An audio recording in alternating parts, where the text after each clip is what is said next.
अनुरोध करूंगा कि संक्षेप में आप वहीं से बात कर सकते हैं। अच्छा, नमस्कार करेंगे आपकी इच्छा, तो उतने समय माइनस कर सकते हैं।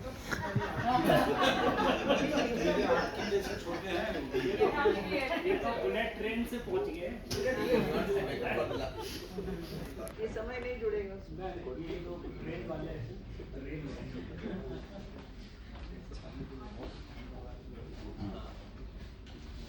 मेरा नाम विमलेश चंद्र है। मैं पश्चिम रेलवे में मैकेनिकल अफसर पद पर कार्यरत था। मैं बड़ोदरा में रहता हूँ। मेरा परिचय यह है कि मैं विज्ञान प्रगति का जनवरी 1980, रिपीट करता हूँ, जनवरी 1980 से अब तक एक बहुत पुराना पाठक, विज्ञान प्रगति का लेखक और विज्ञान प्रगति का संग्रह करता हूँ। मेरे पास विज्ञान प्रगति का जनवरी 1980 से लेकर के अब तक सभी अंक अच्छे कंडीशन में कलेक्ट हैं। विज्ञान प्रगति का अपने 75वें वर्ष में प्रवेश करने और इस अवसर पर आयोजित प्लेटिनम जुबली समारोह में शामिल होने के लिए मुझे आमंत्रित करने के लिए CSIR संस्था और विज्ञान प्रगति परिवार का बहुत बहुत धन्यवाद और आभार कि उन्होंने मुझे इस समारोह में आमंत्रित किया और विज्ञान प्रगति के बारे में मेरे कुछ संस्मरण और विज्ञान प्रगति के बारे में मेरे विचार को प्रस्तुत करने का अवसर दिया। सचमुच में यह मेरे लिए एक बहुत ही गौरवशाली और भावुक क्षण है। हालांकि इससे पहले वर्ष 1996 में विज्ञान प्रगति पत्रिका द्वारा विज्ञान प्रतियोगिता आयोजित किया गया था, तब भी मैं उस समारोह में शामिल हुआ था। वर्ष 1980 में मैं 6वीं क्लास में पढ़ रहा था। जैसे कि गुप्ता सर और एक सर और बताए कि वो 84 या 89 जो भी है 6वीं क्लास में थे, तो मैं 1980 में 6वीं क्लास में था। और सोच सकते हैं कि 1980 में गांव में शिक्षा बहुत उन्नति नहीं थी, फिर भी इस दौरान मैं विज्ञान प्रगति का पाठक बना, इसे खरीदना शुरू किया और इस तरह से वर्ष 1980 से लेकर 1990 तक विज्ञान प्रगति ने कई छोटे मोटे विज्ञान लिख डाला। और फिर वर्ष 1991 में रेलवे में आ गया तो लिखने पढ़ने का कार्य क्षेत्र जरूर बदल गया, लेकिन विज्ञान प्रगति पत्रिका को पढ़ने और संग्रह करने का आदत नहीं बदला। विज्ञान प्रगति का एक कीमती अंक भी मेरे पास है, वह है जुलाई अगस्त 1964 का नेहरू स्मृति विशेषांक।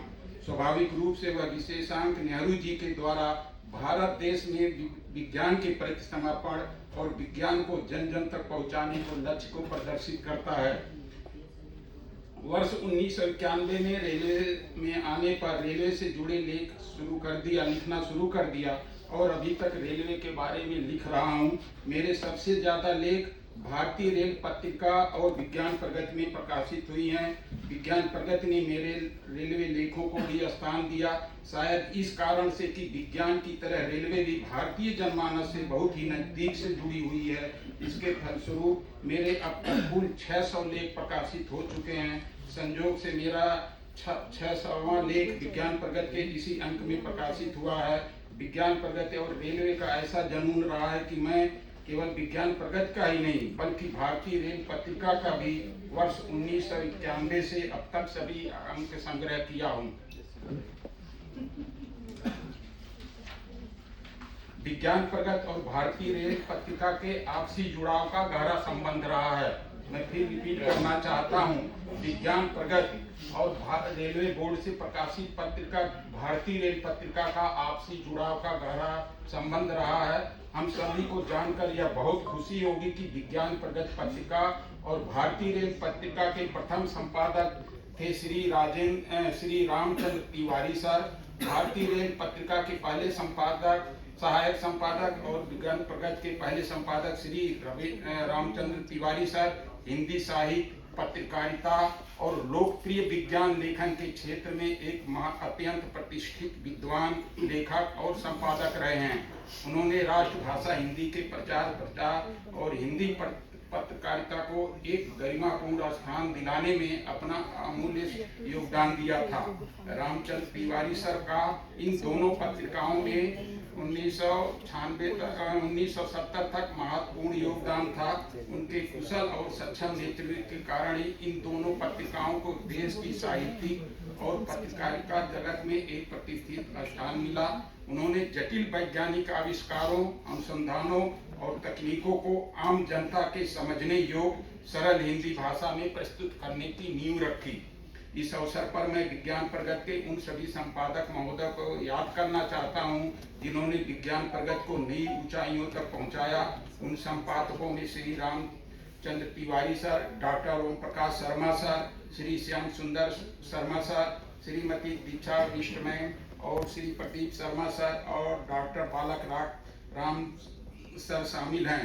फिर फरवरी 2022 से डॉक्टर मनीष मोहन गोरे सर इस जिम्मेदारी को संभाले हुए हैं।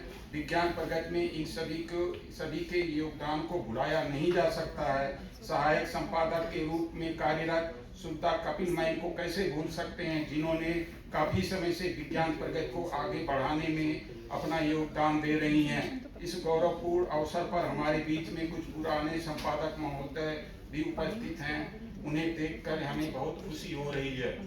विज्ञान प्रगत का पूरा इतिहास बहुत ही रोचक रहा है, जिसमें संपादक महोदय लोगों का परिचय, विज्ञान प्रगत में जो भी कॉलम प्रकाशित हो रहे हैं उनके नाम, उनके विषय वस्तु, विज्ञान प्रगत में शुरुआत से लेकर अब तक पेजों की संख्या, उनके मूल्य कितने थे, कब यह ब्लैक एंड व्हाइट से फोटो रंगीन में बदल गए, विज्ञान प्रगत के विशेषण कब और कौन से विशेषण प्रकाशित हुए, इन सभी को पढ़ना और समझना एक फिल्म जैसी है।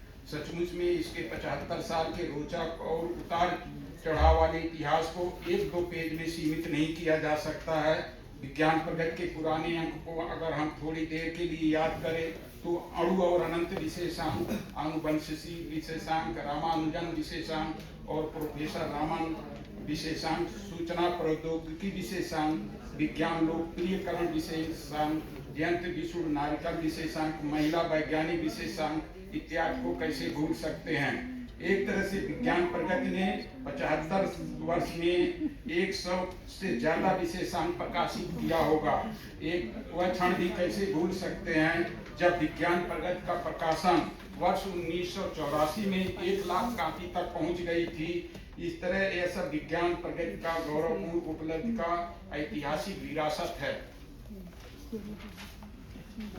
समय बदला और डिजिटल युग की शुरुआत हुई तो पाठक लोग जरूर बढ़े, लेकिन पत्रिका के प्रकाशित कॉपी में कमी होती गई। लेकिन विज्ञान प्रगति ने अपने शुरुआत के प्रकाशन से लेकर अब तक अनवरत यात्रा में जनमानस से जुड़ने और विशेषकर विज्ञान के विद्यार्थियों में विज्ञान लोकप्रियकरण करने और उनमें जागरूकता फैलाने के लिए अनवरत प्रयास कर रही है। वह अपने आप में एक बहुत बड़ी उपलब्धि और प्रशंसनीय कार्य है। लोगों के मन में विज्ञान के प्रति रुचि पैदा करने के लिए शायद ही ऐसा कोई क्षेत्र बचा होगा जिसमें विज्ञान प्रगति ने समय समय पर लेख न प्रकाशित किया होगा। विज्ञान प्रगति ने अपने कई महान वैज्ञानिकों के बारे में समय समय पर विशेषांक प्रकाशित करके अपनी जिम्मेदारी को और मजबूत किया है। विज्ञान प्रगति के वर्तमान को देखें तो हम वह समय भूल नहीं सकते जब कोरोना में हजारों की संख्या में पत्रिकाएं प्रकाशित होना बंद हो गई थी। तब विज्ञान प्रगति पर भी बंद होने का खतरा आ गया था। विज्ञान प्रगति से जुड़े हम लोग भी घबरा गए थे कि कहीं यह भी अन्य पत्रिकाओं की तरह विज्ञान प्रगति भी बंद न हो जाए, लेकिन ऐसा नहीं हुआ और विज्ञान प्रगति डिजिटल रूप से प्रकाशित होती रही। एक तरह से विज्ञान प्रगति ने सिद्ध करने की कोशिश किया कि कुछ भी हो जाए, हम अपने विज्ञान पाठकों को विज्ञान प्रगति से टूटने नहीं देंगे। इस विकट परिस्थिति के सामान्य होने के बाद विज्ञान प्रगति फिर से खड़ी हुई और अपने एक नई शुरुआत के साथ आगे बढ़ी। विज्ञान प्रगति का वर्तमान स्वरूप अपने उच्च मापदंड को पूरा कर रही है। विज्ञान का क्षेत्र का विस्तार हुआ है तो विज्ञान प्रगति भी अपने नए रूप रंग में विज्ञान की सभी शाखाओं में मजबूती से अपनी कदम बढ़ा रही है, जो कि इसके उज्जवल भविष्य का प्रतीक है। संयोग से विज्ञान प्रगति का जब 75 ईयर होने वाला था तो मैंने इसके लिए आर्टिकल लगभग 1 साल पहले ही लिख दिया था। और जो इसका मोनोग्राम आप देख रहे होंगे, जो मोनोग्राम देख रहे हैं, ये मोनोग्राम भी